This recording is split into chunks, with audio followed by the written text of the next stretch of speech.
Chers amis, en ce début d'année 2012, je pense à vous et à la France.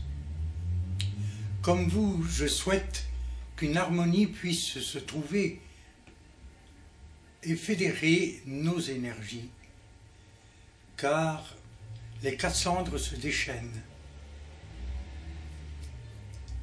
tandis que notre terre, ses plantes, ses animaux, comme certains humains, redoutent avec terreur, comme cela fut pour l'an 1000, la fin du monde.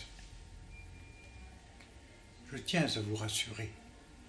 Cet événement ne semble pas devoir échoir le 12 décembre 2012. Il s'en faut probablement d'un grand nombre de millénaires encore.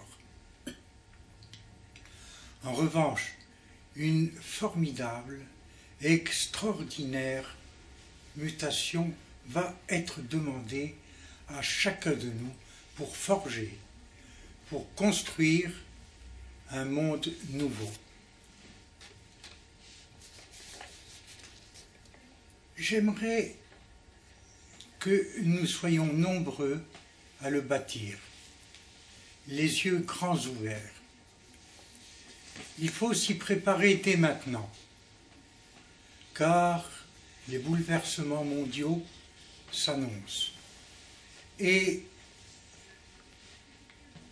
le monde que l'on connaît va peu à peu devoir se transformer, se transmuter dans la tourmente politique, sociétale, économique et surtout humaine qui se profile.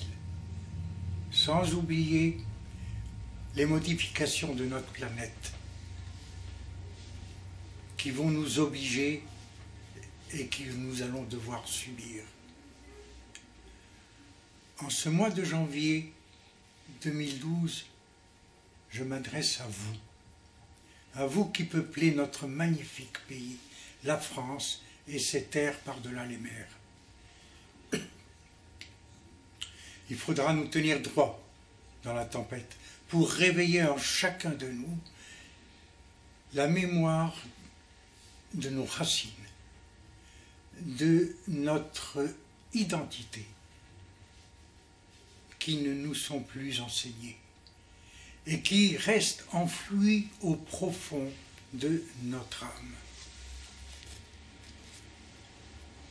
À notre époque, dite moderne, il semble bien que l'être humain ait perdu certaines composantes essentielles de son âme et pour certains de son cœur. Soit parce que nous avons oublié leurs existences, soit parce que notre mental les a évincés. Et il est vrai qu'une dimension intérieure infinie est un espace très encombrant pour les esprits orientés uniquement vers le matérialisme.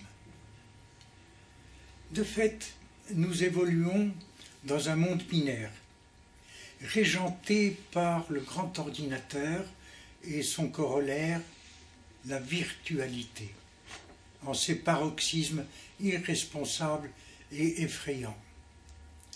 L'harmonie nécessaire à la vie, dans ces conditions, ne peut donner libre cours à sa symphonie, puisqu'elle se trouve face à cet électroencéphalogramme plat.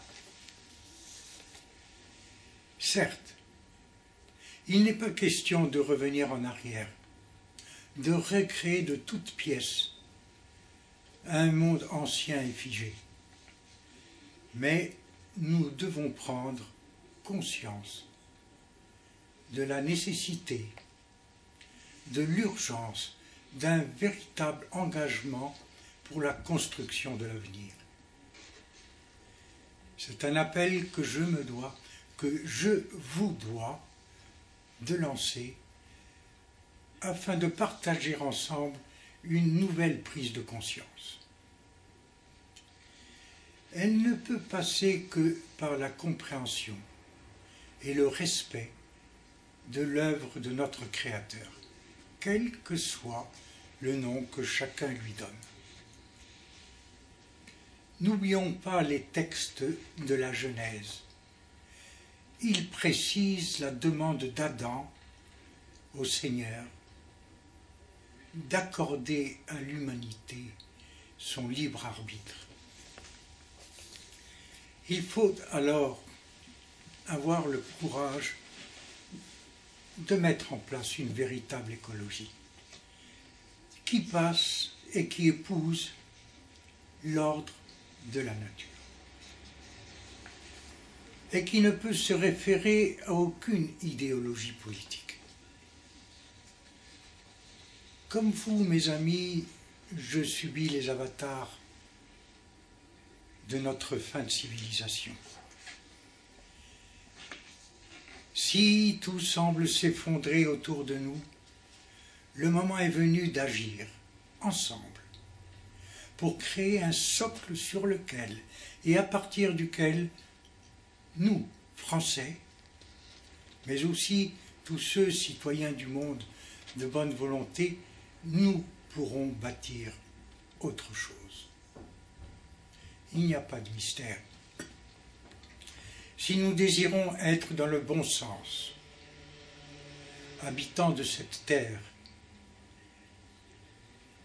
si nous espérons franchir le passage du temps présent, il faudra être habité par des sentiments qui font appel aux valeurs profondes de cette nouvelle civilisation. Car nous sommes aujourd'hui témoins d'un spectacle troublant. L'appétit du pouvoir et de l'argent facile paraissent être les principaux moteurs de l'ambition. Et on assiste au développement de toutes les escroqueries, à la prolifération des mafias, au manque généralisé de tolérance, de compréhension d'autrui, à la disparition du goût, de la mesure et de la réflexion. Il me semble par exemple que de nos jours, la nécessité telle qu'elle est perçue de châtier paraît plus importante que celle d'éduquer pour construire, pour transmettre un savoir-faire. En effet, au cours de notre éducation, on nous assène des permis défendus à tout va. Et malheur à celui qui dévie du politiquement correct. Mais on ne nous dit rien de la responsabilité individuelle. On ne nous enseigne pas, on ne développe pas en nous le don d'écoute qui nous est accordé envers toute création, qu'il s'agisse de la terre, des plantes, des animaux ou de notre prochain. C'est ainsi que l'égoïsme, l'égocentrisme, surdité parmi d'autres, deviennent le mal profond de notre siècle. Cet assèchement du cœur semble prendre des proportions carnassières dans les sphères supérieures qui nous dirigent. Ces castes, relativement étroites, qu'elles penchent à droite ou à gauche, conception d'un autre âge qui me semble devoir être dépassé, ont malheureusement tendance à considérer les problèmes en cours comme des équations dont le paramètre humain serait superflu et l'être lui-même perçu de façon évanescente. Pourtant, une attentive mise en scène peut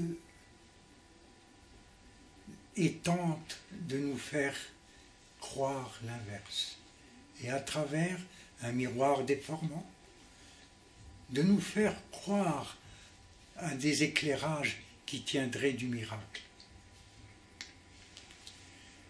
Une véritable politique, la seule digne de ce nom, devrait être une politique au service de l'humain et au service de la restructuration profonde de notre pays.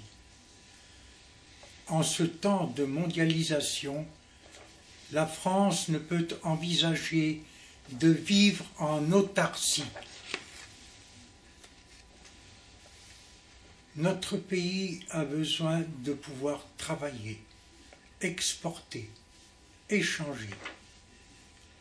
Nous n'avons peut-être pas de pétrole, mais notre terre est riche de possibilités et les peuples de France ont toujours enfoui au fond de leur cœur la volonté de trouver un statut qui leur rende leur dignité. À bientôt, mes amis. Bonne et heureuse année 2012.